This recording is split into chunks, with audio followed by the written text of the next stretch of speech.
ஏன்னா மக்கள் மத்தியிலும் அவங்களுக்கு வந்து ஒரு நல்ல பேர் நிறைய அங்க போராட்டம் நடத்த அந்த மக்களை சந்திச்சு விட்டு நிறைய பேர் என்ன சொன்னாங்கன்னா அவங்க வந்து சுத்தக்காரங்க, நாம தான் குப்பைக்காரங்க அப்படின்னு சொல்லிட்டுலாம் சொன்னாங்க. அதெல்லாம் வந்து மக்கள் மத்தியிலே இவங்களுக்கு இந்த ஆதரவு இருக்கு அப்படி.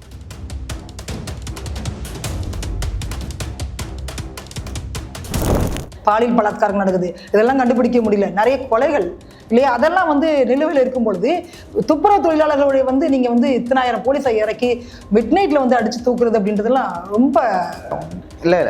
முதல்ல வந்து எதுக்கு வந்து அது தனியாருக்கு மாற்றணும் ஒரு கேள்வி. ஓகேங்களா. ஸோ உங்களுக்கு என்ன லாபம் அது? அப்போ உங்களுக்கு அவர் எடப்பாடி பழனிசாமி கேட்டார்ல, உங்களுக்கு நிர்வாகத்திறன் இல்லையா, நீங்கள் எதுக்கு மாற்றுறீங்க? ஒரு தனியார் நிறுவனத்துக்கு வந்து ஏன் கொடுக்குறீங்க? அப்போ உங்களுக்கு என்ன லாபம் அப்படின்னு சொல்லிட்டு கேட்குறாங்க. ஏன்னா அடுத்த நாள் வந்து அங்கே வந்து கொடியேற்றணும். ஓகேங்களா, சுதந்திர தின விழா. ஸோ அங்கே கொடியேற்றணும். அப்படி இருக்கும்போது அதுக்கு வந்து இவங்க இடையூறாக இருக்கக்கூடாது அப்படின்னு சொல்லிட்டு அரெஸ்ட் பண்ணுறாங்க. இது வந்து சென்னையில் எனக்கு தெரிஞ்சு ஓகேங்களா, திமுக கொடுத்த வாக்குறுதியை நிறைவேற்ற முடியல.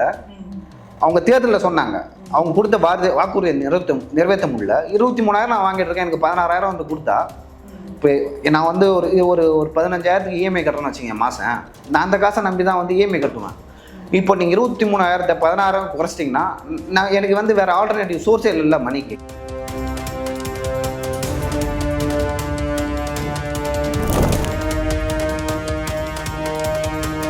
உலக தமிழ் உறவுகளுக்கு ஈஸ்வரின் அன்பான வணக்கங்கள். லகரத்தின் இன்றைய சிறப்பு விருந்தினர் ஊடகவியலாளர் மற்றும் பத்திரிகையாளர் மதிப்பிற்குரிய திரு லியோ ஸ்டாலின்.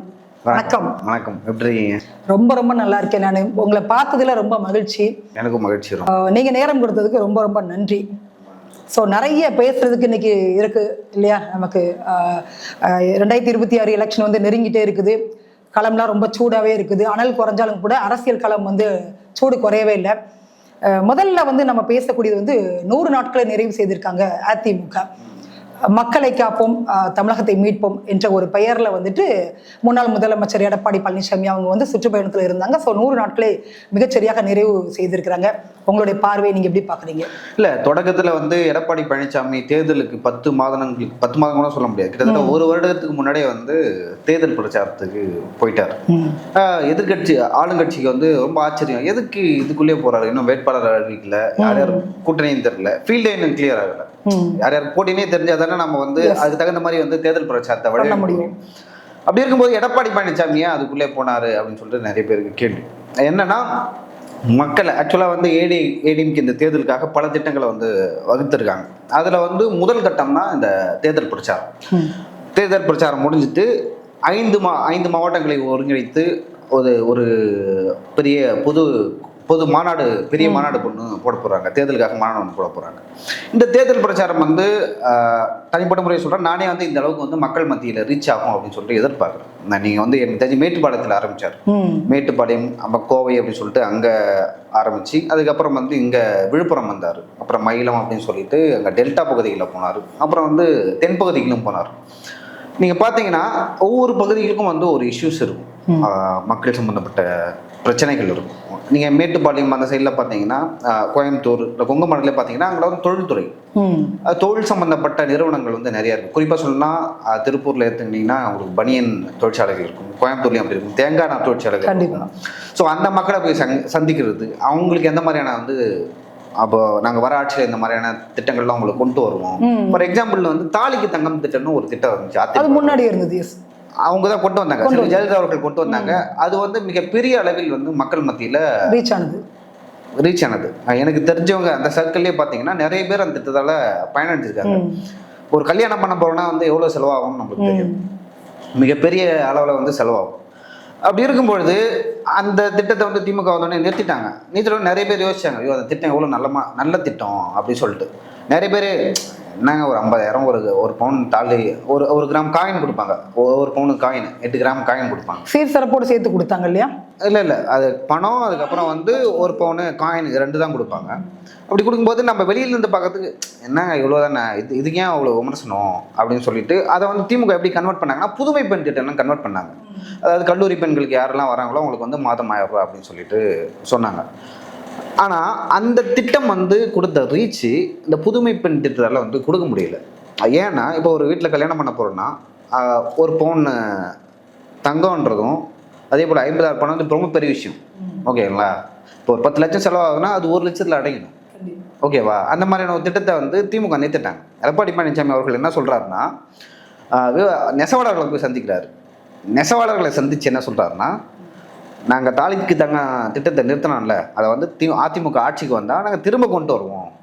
கொண்டு வந்து அதோட இந்த திட்டத்தோட பட்டு சேலை ஒன்று கொடுப்போம். அந்த சேலை யாருக்கிட்ட இருந்து வாங்குவோம்னா, நாங்கள் வந்து நெசவாளர்கிட்ட வாங்குவோம். அந்த திட்டத்தால் ஏழை எளிய மக்கள் வந்து நெசவாளர்கள் பயனாடுறாங்க. அப்போ வந்து ஒரே கல்லில் வந்து 2 மாங்காய். அதே போல் டெல்டா பகுதியில் வந்து மிகப்பெரிய கூட்டத்தை வந்து மிகப்பெரிய எழுச்சியை வந்து பார்த்தாரு எடப்பாடி பழனிசாமி. அவர்களே எதிர்பார்க்கல அப்படின்னு சொல்லிட்டு பத்திரிகைகள்லாம் எழுதினாங்க. இந்த மாதிரி இவ்வளோ பெரிய கூட்டத்தை வந்து, ஏன்னா உங்களுக்கு தெரியும் அதிமுகவில் வந்து சில ஆண்டுகளுக்கு முன்னாடி நிறைய குழப்பங்கள் இருந்தது. அதையெல்லாம் தாண்டி இவ்வளோ கூட்டங்கள் வராங்கன்னா திமுக மேலே மிகப்பெரிய அதிருப்தி இருக்குது. தூய்மை பணியாளர்கள் வந்து அவங்க நினச்சா பண்ணலாம். அவங்க கொடுத்த வாக்குறுதி பார்த்தீங்கன்னா தூய்மை பணியாளர் சொன்னாங்க. அப்புறம் வந்து பழைய ஓய்வு திட்டம் சொன்னாங்க. ஸோ இந்த மாதிரி நிறைய ஆசிரியர்கள் சொன்னாங்க. அவங்க வந்து நாங்கள் முழு நேரமாக மாற்றுறோம் அப்படின்னு சொல்லிட்டு சொன்னாங்க. இந்த மாதிரி நிறைய விஷயங்கள் சொன்னாங்க. ஆனால் திமுக தரப்புலேருந்து என்ன சொல்கிறாங்கன்னா, நாங்கள் வந்து 99% வாக்குறுதிகள் நிறைவேற்றிட்டோம். 90% ஒவ்வொரு அமைச்சரும், அதே மாதிரி மு க ஸ்டாலின் அவர்கள் ஆகட்டும், அதே போல் உதயநிதி ஸ்டாலின் ஆகட்டும், அந்த கட்சியில் அமைச்சர்களாகட்டும், கட்சி நிர்வாகிகளாகட்டும், ஒவ்வொருத்தங்களும் ஒவ்வொரு நம்பர் சொல்லுவாங்க. ஒருத்தவங்க 98 சொல்லுவாங்க, இன்னொருத்தவங்க 95 சொல்லுவாங்க, இன்னொருத்தவங்க 90 சொல்லுவாங்க. இப்போ பார்த்தீங்கன்னா இந்த துப்புரவு பணியாளர்கள் அவங்களாம் வந்து ஆக்சுவலாக துப்புரவு தொழிலாளர்கள் அந்த வேலை செய்கிறதே வந்து நம்ம எப்படி பார்க்கணும், ஆனால் ரோடு பெருக்கிறாங்க, குப்பை அள்ளுறாங்க அப்படின்னு பார்க்கணும். ஓகேங்களா? அதெல்லாம் தாண்டி வந்து ஆக்சுவலாக புது புத்திரிக்கை நான் அப்படி நினைக்கல. அந்த தொழில் வந்து எவ்வளோ கஷ்டமான தொழில் வந்து அவங்களுக்கு தான் தெரியும். ஓகேங்களா? கொரோனா காலகட்டத்தில் அவங்க செய்த வேலையை வந்து மற்ற யாராவது இருந்தாலும் எவ்வளோ பணம் கொடுத்தாலும் போய் நம்ம பூஜையெல்லாம் பண்ணாங்க அந்த நேரத்தில். ஸோ ஏன்னா மக்கள் மத்தியிலும் அவங்களுக்கு வந்து ஒரு நல்ல பேர் நிறையா அங்கே போராட்டம் நடத்த அந்த மக்களை சந்திச்சு விட்டு நிறைய பேர் என்ன சொன்னாங்கன்னா, அவங்க வந்து சுத்தக்காரங்க, நாம தான் குப்பைக்காரங்க அப்படின்னு சொல்லிட்டுலாம் சொன்னாங்க. அதெல்லாம் வந்து மக்கள் மத்தியிலே இவங்களுக்கு இந்த ஆதரவு இருக்கு அப்படின்னு சொல்லிட்டு நான் புரிஞ்சுக்கிட்டேன். ஸோ திமுக வந்து ஒரு வாக்குறுதி கொடுத்துட்டு அந்த வாக்குறுதியும் நிறைவேற்றல. ஓகேங்களா?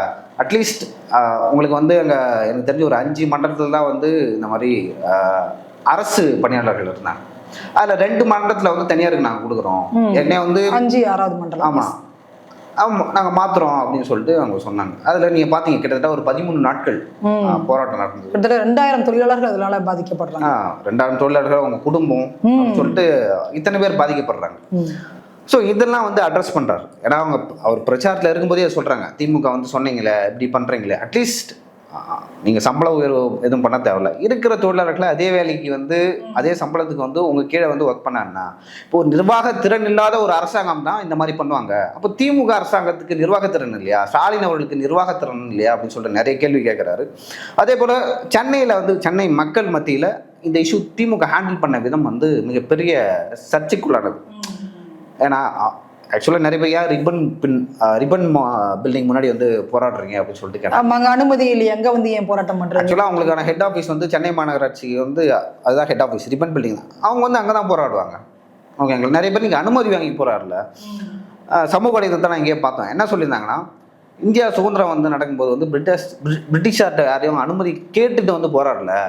ஓகேங்களா? அப்படி கேட்டிருந்தா வந்து அவங்க அனுமதியும் கொடுத்துருக்க மாட்டாங்க, நீங்கள் போராடியும் இருக்க மாட்டீங்க, இந்தியாவுக்கு சுதந்திரமும் கிடச்சிருக்காரு. ஒருத்தவங்க உரிமையை பெறணும்னா சில விஷயங்களை வந்து நீங்கள் மீறி தான் ஆகணும். அந்த தொழிலாளர்களும் அப்படி தான் மீறினாங்க. ஸோ அது வந்து திமுக மக்கள் இந்த மாதிரி விஷயம்லாம் வந்து அட்ரஸ் பண்ணுவார். எனக்கு தெரிஞ்சு மிட் நைட்டில் அவங்க பண்ண விஷயங்கள் தான் வந்து மக்கள் மத்தியில் ரொம்ப கோபத்தை உண்டு பண்ணிச்சு டிஎம்கே அரசாங்கம் இல்லையா? 13 நாள் அந்த போராட்டம் மிட் நைட்டில் நீங்கள் வந்து இவ்வளோ போலீஸை இறக்கி, அதாவது இன்னைக்கு எத்தனையோ விடயங்கள் இன்னைக்கு சமுதாயத்தில் நடந்துட்டு இருக்குது, பாலியல் பலாத்காரம் நடக்குது, இதெல்லாம் கண்டுபிடிக்க முடியல, நிறைய கொலைகள் இல்லையா? அதெல்லாம் வந்து நிலுவையில் இருக்கும் பொழுது துப்புரவு தொழிலாளர்களுடைய வந்து நீங்கள் வந்து இத்தனாயிரம் போலீஸை இறக்கி மிட் நைட்டில் வந்து அடித்து தூக்குறது அப்படின்றதெல்லாம் ரொம்ப இல்லை. முதல்ல வந்து எதுக்கு வந்து அது தனியாருக்கு மாற்றணும் ஒரு கேள்வி. ஓகேங்களா? ஸோ உங்களுக்கு என்ன லாபம் அது? அப்போ உங்களுக்கு அவர் எடப்பாடி பழனிசாமி கேட்டார்ல, உங்களுக்கு நிர்வாகத்திறன் இல்லையா, நீங்கள் எதுக்கு மாற்றுறீங்க, ஒரு தனியார் நிறுவனத்துக்கு வந்து ஏன் கொடுக்குறீங்க, அப்போ உங்களுக்கு என்ன லாபம் அப்படின்னு சொல்லிட்டு கேட்குறாரு. அதுக்கப்புறம் மிட் நைட்டில் வந்து அரெஸ்ட் பண்ணுறாங்க. ஏன்னா அடுத்த நாள் வந்து அங்கே வந்து கொடியேற்றணும். ஓகேங்களா? சுதந்திர தின விழா. ஸோ அங்கே கொடியேற்றணும். அப்படி இருக்கும்போது அதுக்கு வந்து இவங்க இடையூறாக இருக்கக்கூடாது அப்படின்னு சொல்லிட்டு அரெஸ்ட் பண்ணுறாங்க. இது வந்து சென்னையில் எனக்கு தெரிஞ்சு திரு எடப்பாடி பழனிசாமி வந்து சென்னை வரும்போது இந்த இஷ்யூவை அட்ரஸ் பண்ணுவார். ஓகேங்களா. ஏன்னா இந்த 100 நாள் நம்ம முன்னாடி பேசினபடி இந்த 100 நாள் எடப்பாடி பழனிசாமி அவர்களோட தேர்தல் பிரச்சாரம் வந்து மிகப்பெரிய அளவில் வந்து வெற்றி பெற்றிருக்கு அப்படின்னு தான் சொல்லணும். நிறைய வந்து நீங்கள் பார்த்துருப்பீங்க, நிறைய சர்ச்சைகள் இந்த எடப்பாடி பழனிசாமி வந்து நடுவில் ஆம்புலன்ஸ்லாம் வந்தது இல்லையா கூட்டத்தில், அந்த மாதிரி நீங்கள் பார்த்துருப்பீங்க, அந்த மாதிரி இஷ்யூலாம் வந்தது அப்படின்னு சொல்லிட்டு அவர் என்ன சொல்கிறாருன்னா, ஸ்டாலின் அவர்கள் ஒரு கூட்டத்தை பங்கேற்றிருக்காரு. ஓகேங்களா. அப்போ பங்கேற்கும்பொழுது அந்த மாதிரி வந்து ஆம்புலன்ஸ் ஏதாவது போச்சா, நீங்கள் பாதுகாப்பு கொடுத்தீங்கல்ல, வழியை மாற்றி விட்டீங்கல்ல. ஓகேங்களா. கிட்டத்தட்ட நான் வந்து ஒரு 30 இந்த மாதிரி கூட்டத்தில் பேசும்போது ஒரு 30 கூட்டத்தில் இந்த மாதிரி ஆம்புலன்ஸ் போச்சு. எங்கள் ஆளுங்க வந்து பார்த்தாங்க. அப்படி பார்க்கும்போது உள்ளே வந்து நோயாளியே இல்லை, வெறும் ஆம்புலன்ஸ் வந்து உள்ளே கொண்டு போகிறாங்க. இதை வந்து டிஸ்ட்ராக்ட் பண்ணுறதுக்காக வந்து இந்த மாதிரி பண்ணுறாங்க அப்படின்னு சொல்லிட்டு பேசியிருந்தார். ஸோ உண்மையாகவே வந்து அந்த ஆம்புலன்ஸ் நோயாளி இருந்தாங்களா, இல்லை வந்து எடப்பாடி பழனிசாமி வந்து அப்படி எப்படி ப்ரொடெக்ட் பண்ணுறாங்கன்னா, எடப்பாடி பழனிசாமி அவர்கள் வந்து ஆம்புலன்ஸுக்கு வழி விடல, நோயாளிகள் அதனால் பாதிக்கப்படுறாங்க அப்படின்னு சொல்லிட்டு போட்டிடுறாரு. இதுக்கு முன்னாடி வந்து கிட்டத்தட்ட ஒரு 30 ஆம்புலன்ஸுக்கு வழி விட்டார்ல, அதை பற்றி யாரும் பேசல. இந்த ஒரு விஷயத்தை வந்து கையில் எடுத்துக்கிட்டாங்க. இதெல்லாம் என்னென்னா வந்து அது திமுக அந்த ஈகோ சிஸ்டம் வந்து கையில் எடுத்து எப்படிலாம் வந்து இந்த பிரச்சாரத்தை வந்து மழுங்கடிக்க முடியுமோ, கெட்ட பேரை ஏற்படுத்த முடியுமோ அந்த மாதிரி பண்ணிட்டு இருக்காங்க திமுக. அதே மாதிரி பார்த்தீங்கன்னா இந்த தூய்மை பணியாளர்களை பொறுத்த வரைக்கும் எங்களுக்கு நடக்குது கஷ்டமா இருக்குன்னு தஞ்சாவூர்ல இருக்கக்கூடிய ஒரு பொதுநல வழக்கு போட்டிருக்காங்க. ஒரு லேடி சமூக ஆர்வலர் அப்படின்ற பெயர்ல தேன்மொழி. ஸோ அவங்க போட்ட வழக்கில் தான் வந்துட்டு இந்த தூய்மை பணியாளர்களை வந்து நீதிமன்றம் வந்து சொல்கிறாங்க, கூப்பிட்டு நீங்கள் வந்து அனுமதி பெற்று தான் நீங்கள் வாங்கணும், அது பட் இந்த இடத்துல வந்து அனுமதி கிடையாது, இங்கே எப்படி நீங்கள் போராட்டம் பண்ணுவீங்க அப்படின்ட்டு அதை எப்படி நீங்கள் பார்க்குறீங்க? ஸோ தேன்மொழின்றவங்க டிஎம்கே இருக்காங்க. நீங்கள் பார்த்துருக்கீங்க அந்த பிக்சர்லாம், அமைச்சர் சேகர் பாபோட இருந்தது, துணை முதலமைச்சர் உதயநிதி ஸ்டாலினோட அவங்க இருந்த புகைப்படம்லாம் வெளியில் வந்தது இல்லையா? ஸோ தஞ்சாவூரில் இருந்துட்டு இங்கே வந்து ஒரு பொதுநல வழக்கு போட்டு மாநகராட்சி முன்னாடி நான் நடக்க முடியலன்றது நீங்கள் எப்படி பார்க்குறீங்க? இல்லை, தஞ்சாவூருக்கும் வந்து ரிப்பன் பில்டிங்கும் அவங்க என்ன ஒரு வேளை அவங்க தாத்தா கட்டினதா ரிப்பன் பில்டிங் தெரியல. அது வந்து திமுக தான் பண்ணாங்க. ஏன்னா சென்னையில் இருக்கிற ஒருத்தவங்க வந்து அதை பண்ண முடியாது. அப்படி பண்ணிட்டு வந்து அவங்க வந்து ஒரு கட்சிக்காரங்களாக வந்துட்டு அதை பண்ண முடியாது. சென்னையில் இருந்து பாருங்கள், திமுக கட்சிக்காரங்க அதை பண்ணுறாங்க அப்படின்னு சொல்லிட்டு தான் சொல்லுவாங்க. அவங்களால பண்ண முடியாது. ஸோ தேன்மொழி யாருன்னே தெரியல அந்த மாதிரி. ஏன்னா ஃபர்ஸ்ட்டு வழக்கு போட்டோடனே யார் தேன்மொழிக்கு இதுக்கு எந்த சம்பந்தம்? ஒரு வேளை தேன்மொழி வந்து இப்படி தான் யோசிப்பாங்க. ஒன்று ராம்கி நிறுவனத்தை சார்ந்தவங்களா இருக்கும் தேன்மொழி, அப்படின்னா திமுகவை சார்ந்தவங்களா இருக்கும். ரெண்டு விஷயம்தான். இல்லைனா திமுக கூட்டணி கட்சிகள் இருக்காங்களா, அவர்களை வந்து சார்ந்தவங்களா இருக்கும். கண்டிப்பாக கூட்டணி கட்சி இல்லை, கூட்டணி கட்சிகள் யாரும் அதை பண்ண மாட்டாங்கன்னு வச்சுங்களேன். ஏன்னா திமுக வந்து ஒரு விஷயம் பண்ணுறாங்கன்னா அதுக்கு பின்னாடி ஏன் பேக்கப் பண்ணணும்? திமுக கூட்டணி கட்சியில் ஒரு விஷயம் இருக்குது. ரெண்டாவது விஷயம் வந்து ராம்கி நிறுவனமா அப்படின்னு பார்த்தீங்கன்னா, ராம்கி நிறுவனத்துக்கும் அவங்களுக்கு சம்மந்தம் இல்லை. ஏன்னா அவங்க தஞ்சாவூர்காரங்க. அப்போ கடைசியாக பார்க்கும்போது எனக்கே அதிர்ச்சி ஆயிடுச்சு. நான் ஏதோ சமூக ஆர்வலர் போல இந்த மாதிரி வந்து அனுமதியின்றி கூட்டம் வச்சுருக்காங்க, இந்த மாதிரி போராட்டம் வச்சுருக்காங்க, அதுக்கு எதிராக வந்து வழக்கு போட்டாங்க அப்படின்னு தான் நினச்சேன். அப்படி இருக்கும்போது எனக்கு வந்து ரொம்ப பர்சனலாக நான் ஷாக் ஆகிட்டேன். என்னடா இது திமுக இந்த அளவுக்கு இறங்கி பண்ணுறாங்க அப்படின்னு சொல்லிட்டு. சரி, உங்களுக்கு வந்து சரி அட்லீஸ்ட் நீங்கள் வந்து நேராக கைது பண்ணிருக்கலாம். ஓகேங்களா, கைது பண்ணலாம். நீங்கள் வந்து அனுமதி இல்லாமல் போராடுறீங்க அப்படின்னு சொல்லிட்டு நீங்கள் வந்து இந்த கேஸை போட்டு நீதிமன்றம் வந்து இந்த மாதிரி சொல்லிட்டாங்க, அதனால் வந்து போராட்டத்தை கலைங்க அப்படின்னு சொல்லிட்டு நாங்கள் நீதிமன்ற உத்தரவை வந்து நிறைவேற்றுகிறோம்னு சொல்லிட்டு அங்கே அந்த இரவில் வந்து எப்படி வந்து காவல்துறையினர் கைது செஞ்சாங்க அப்படின்னு சொல்லிட்டு நிறைய பேரை நடத்தினாங்க. 2 வழக்கறிஞர்கள் மேலே வந்து தாக்குதல் நடத்தினாங்க. அதே போல் வந்து நிறைய பேரை வந்து சிட்டியில் வந்து வெவ்வேறு இடங்கள்ல இப்போ வந்து ஒரே இடத்துல போய் அடைச்சா திரும்ப போராட்டத்துக்கு வருவாங்க, கேதர் ஆகி வந்து திரும்ப போராட்டம் நடத்துவாங்க. அதனால் வந்து வெவ்வேறு இடங்களில் இருக்கிற திருமண மண்டபத்தில் போய் அடைச்சி நிறைய பேருக்கு வந்து அவங்க வந்து இயற்கை உபாதையை வந்து கூட கழிக்க இடம் இல்லாமல் ரொம்ப பாதிக்கப்பட்டதாக சொல்கிறாங்க. இந்த மாதிரி ஆக்சுவலாக சென்னைக்கு வந்து சென்னையோட பூர்வகுடி மக்கள்லாம் வந்து அந்த மக்கள் தான், பட்டியலின மக்கள் தான். அங்கே அந்த துப்புரவு வேலை செய்கிறவர்களும் கிட்டத்தட்ட பெரும்பாலும் எல்லாமே வந்து பட்டியலின மக்கள். சென்னை வந்து திமுகவோட கோட்டை திமுக காரங்க சொல்லுவாங்க. அதுக்கு முக்கிய காரணம் என்னென்னா, தலித் மக்கள் வந்து பெரும்பாலும் வந்து திமுக தான் ஆதரிப்பாங்க. மற்ற பகுதிகளில் தெரியல, சென்னையில் இருக்க பட்டியலின மக்கள் வந்து திமுகவை தான் ஆதரிப்பாங்க. அதனால தான் மீண்டும் வந்து திமுக வெற்றி பெறுவதற்கு காரணம் வந்து அதான். எனக்கு வந்து எந்த தேர்தலும் தெரியல.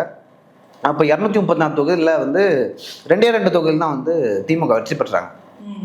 ஓகேங்களா. ஒன்று வந்து கலைஞர் இருந்த தொகுதி, இன்னொன்று வந்து இளம்பருத்தி இருக்கார்ல, பழுதி இளம்பருத்தி, அவர் தொகுதி துறைமுகம். ஓகே, அந்த அளவுக்கு வந்து அதாவது தமிழ்நாட்டு முழுவதும் திமுக எதிர்ப்பலை எவ்வளோ வேகமாக வந்தாலும் சென்னை தான் வந்து அவங்கள காப்பாற்றும். ஓகேங்களா, அந்த மாதிரியான கோட்டை. பட் இன்னைக்கு அதுவே கேள்விக்குறியாகுது. சரி, இந்த விஷயத்த வந்து 2000 குடும்பத்தை சேர்ந்த துப்புரவு தொழிலாளர்கள் அப்படின்னு சொல்லிட்டு அவங்க நினச்சிட்டு இருக்காங்க.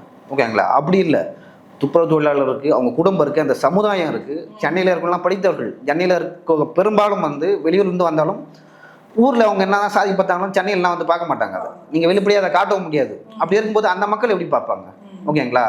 திமுக கொடுத்த வாக்குறுதியை நிறைவேற்ற முடியல. அவங்க தேர்தலில் சொன்னாங்க அவங்க கொடுத்த வாக்குறுதியை நிறைவேற்ற முடியல. 23,000 நான் வாங்கிட்டு இருக்கேன், எனக்கு 16,000 வந்து கொடுத்தா இப்போ நான் வந்து ஒரு 15,000க்கு இஎம்ஐ கட்டுறேன்னு வச்சுங்க மாதம். நான் அந்த காசை நம்பி தான் வந்து இஎம்ஐ கட்டுவேன். இப்போ நீங்கள் 23,000 16,000 குறைச்சிட்டிங்கன்னா நான் எனக்கு வந்து வேறு ஆல்டர்னேட்டிவ் சோர்ஸே இல்லை மணிக்கு. ஸோ அப்போ நான் என்ன பண்ணுவேன் அப்படின்னு எனக்கு ஒரு கேள்வி இருக்குது. அதுதான் வந்து அந்த மக்களை வந்து போராட்டமாக மாற்றம் முன்வைத்தது அப்படின்னு நான் நினைக்கிறேன். அதே மாதிரி டிஎம்கே இதை முன்னெடுத்தா கூட கூட்டணி நிகழ்ச்சிகள்ல வந்துட்டு இவங்க ஆதரவு தெரிவிச்சாங்க தூய்மை பணியாளர்களுக்கு. அண்ணன் திருமா கூட அவங்க சொன்னாங்க இப்ப பணி நிரந்தரம் வந்து பண்ணக்கூடாதுன்ற மாதிரி ஒரு விமர்சனம் முன் வச்சாங்க. மார்க்சிஸ்ட் கம்யூனிஸ்ட் கட்சியில வந்து சண்முகம் சார் மாநில செயலாளர் அவங்க வந்து சொல்றாங்க கண்டிப்பாக பணி நிரந்தரம் வேணும். ஏன்னா எந்த தலைமுறையில வந்து நீங்க பணி நிரந்தரம் பண்ணினா மட்டும்தான் இவங்களுடைய பிள்ளைங்க அடுத்த தலைமுறையில வந்து அவங்க குப்பை எல்லாம் மாட்டாங்க, அவங்க வந்து ஒரு பட்டதாரியாக மாறலான்ற ஒரு விஷயத்தையும் வந்து முன்னெடுக்கிறாங்க. அப்ப கூட்டணி கட்சிக்குள்ளேயே வந்து பாத்தீங்கன்னா இங்க முரண்பாடா தான் இருக்குது. டிஎம்கே கொண்டு வந்து இது அரசு கொள்கை முடிவுன்னு சொல்றாங்க இல்லையா? இல்ல, கொள்கை முடிவு பாலிசி, அவங்களுக்கு பாலிசி மேட்டரா அது இருந்திருந்தா நீங்க தேர்தல் அறிக்கையில வந்து அதை சொல்லிடக்கூடாது, கொடுத்துடக்கூடாது. ஓகேங்களா? ஸோ ஓகே, ஒரு பக்கம் அதை வச்சுங்க. இது திமுகவில் வந்து யாராவது சொன்னா நம்ம ஏத்துக்குவோம். ஓகேங்களா? விடுதலை சிறுத்தைகளோட கோர் என்னன்னா தலித் அரசியல். அண்ணன் திருமாவளவன் எங்க இருந்து வந்தாங்கன்னா விழுப்புரம், கடலூர், திருவண்ணாமலை, ஓகேங்களா, அங்கே தலித்துகள் குறிப்பாக பட்டியல மக்கள் வந்து மிக பெரும்பான்மையாக வாழ்கிறார்கள். அங்கிருந்து தான் வந்து அவர் அரசியல் பயணத்தை தொடங்கினார். தேர்தலுக்கான அரசியல் பயணம். அதுக்கு முன்னாடி அவர் மதுரையிலேருந்து ஸ்டார்ட் பண்ணதான் சொல்லுவாங்க. ஆனால் அரசியலுக்கான தேர்தல் பயணம் வந்து அங்கேருந்து ஆரம்பிச்சார். காட்டுமன்னார் கோயில் தான் நின்னார் தேர்தலில். ஓகேங்களா? அப்படி இருக்கும்போது அவங்களோட கோரியை வந்து பட்டியலின மக்கள், சென்னையில் வந்து இப்போ பாதிக்கப்படுறவங்களும் வந்து பட்டியலின மக்கள். இந்த விஷயத்துக்கு வந்து ஆம்ஸ்ட்ராங் அவர்கள் இருந்தால் விட்டுருக்க மாட்டார். ஓகேங்களா? அவர் வந்து வட சென்னைக்காரர். ஒருவேளை இந்த மக்கள் வந்து பாதிக்கப்பட்டிருந்தா ஆம்ஸ்ட்ராங் அவர்கள் வந்து அந்த போராட்டத்தில் வந்து பங்கேற்றிருப்பார்கள். அப்பொழுது வந்து இந்த அரசாங்கம் எதுவும் பண்ணியிருக்க முடியாது. ஆம்ஸ்ட்ராங் அவர்களை மீறி வந்து என்ன பண்ற முடியும்? அவங்க மனைவி வந்தாங்க, இல்லை மனைவி வந்தாங்க. ஓகேங்களா? அவங்க இப்பதான் கட்சி ஆரம்பிச்சாங்க. ஆம்ஸ்ட்ராங் அவர்கள் வந்து எதுவும் பண்ண முடியாது. திருமாவளவன் அவர்கள் வந்து திமுக கூட்டணி கட்சி இருக்காரு. எடப்பாடி பழனிசாமி அவர்கள் கூட சொன்னார், நீங்க பார்த்துருக்கலாம். அதாவது திமுகவின் பாவ சுமைகளை வந்து மூட்டைகளை விடுதலை சிறுத்தைகள் சுமக்குது அப்படின்னு சொல்லிட்டு ஒரு விஷயம் சொன்னார். ஸோ இதுதான். அப்போ ஒரு பட்டியல சமூக மக்கள், ஒரு இளைஞனு, ஒரு படித்தவன் எப்படி பார்ப்பான் விடுதலை திருமாவளவன் அவர்களை? எனக்காகவே வந்து நீங்கள் போராடல. ஓகேவா? நான் ஒரு விஷயம் கேட்குறேன், நியாயமான கோரிக்கை, திமுக சொன்ன கோரிக்கை, இதுவே உங்களால் நிறைவேற்ற முடியல, நீங்கள் வந்து எங்களுக்கு எதிராக ஆக்சுவலாக நீங்கள் குரல் கொடுத்தாலும் வந்து திமுக அதை செய்ய போதும்னு வச்சுங்களேன். அட்லீஸ்ட் நீங்கள் வந்து அந்த களத்தில் வந்து நிற்கணும், ஆதரவு கொடுக்கணும் இல்லையா? நீங்கள் குரல் கொடுத்துருக்காங்க, அதை தானே எதிர்ப்பாங்க, பார்ப்பாங்க மக்கள் இல்லையா? ஆமாம். திருமாவளவன் சொன்னேன் எனக்கு மீறி வந்து திமுக செய்யுது, என்னால் எதுவும் பண்ண முடியல, இல்லைன்னா கை கட்டு இல்லை, நீங்கள் கருத்தையே வந்து சொல்லாமல் வந்துருக்கலாம். ஓகேங்களா? நீங்கள் கருத்தையே சொல்லாமல் வந்துருக்கலாம். சரி, திமுக சொல்லுது. அதுக்கப்புறம் வந்து திருமாவளவன் அவர்கள் தொடர்ந்து வந்து அந்த விஷயத்தில் அமைதி காத்துட்டே வந்தார். 13 நாட்கள் வந்து போராட்டம் நடக்குது, தொடர்ந்து அமைதி காத்துட்டு வந்தார். அமைதி காத்தோடனே ஒரு கட்டத்தில் வந்து அந்த போராட்டம் வந்து மிகப்பெரிய எழுச்சி அடையுது. சமூக வலைதளங்கள்ல எல்லா கட்சியினரும் அண்ணன் சீமான் அவர்கள் போய் பார்த்தாரு. அப்புறம் வந்து வந்தாங்க, எல்லாமே வந்தாங்க, மாணவர்கள் வந்துட்டாங்க, அதை விட கல்லூரி மாணவர்கள் களம் இறங்கிட்டாங்க. ஓகேங்களா? இவங்க எல்லாமே வந்து பார்க்குறாங்க. அப்போ வந்து ஒரு வந்து திருமாவளவன் அவர்கள் வந்து ஒரு பிரஸ் மீட் வைக்கிறாரு. அந்த ப்ரெஸ் மீட்டில் என்ன சொல்கிறாருன்னா, திமுக வந்து இந்த கோரிக்கையை வந்து தேர்தல் அறிக்கை சொல்லட்டும், சொல்லாமல் போட்டோம். ஓகே, அந்த மக்கள் அந்த கோரிக்கை வைக்கட்டும், வைக்காமல் போட்டோம். ஆனால் திமுக வந்து அந்த மக்கள் என்ன நினைக்கிறாங்களோ, ஓகேங்களா, அவங்க நினைக்கிறாங்கல்ல, அதை வந்து செய்யணும், தனியாருக்கு மாற்றக்கூடாது அப்படின்னு சொல்லிட்டு சொல்கிறாரு. ஓகே, ஒரு நாள். அதுக்கு அடுத்த நாள் என்ன பேசுகிறாருன்னா, அதாவது துப்புரவு வேலை செய்பவர்கள் வந்து அதே தான் செய்ய வேண்டுமா, மழை ஆள்றவங்க மழை ஆளிட்டே தான் இருக்கு அப்படின்னு சொல்லிட்டு ஒரு விஷயத்தை கேட்குறாரு. நீங்கள் அதை வந்து முதல் நாள் வந்து ப்ரெஸ் மீட் கொடுத்தீங்களா, எவ்வளோ முரண் பாருங்க. இதோட எதிர் விளைவுகள் வந்து அண்ணன் திருமாவளவன் அவர்களுக்கு தெரிஞ்சிருக்கும். ஓகேங்களா? இப்படி நம்ம பேட்டி கொடுத்தா மக்கள் ஏற்கனவே கோவத்தில் இருக்காங்க, இப்படி பேட்டி கொடுத்தா அது எந்த மாதிரியான வந்து விளைவுகளை நம்ம சந்திக்க வேண்டியிருக்குன்னு சொல்லிட்டு திருமாவளவன் அவர்களுக்கு தெரிஞ்சிருக்கும்.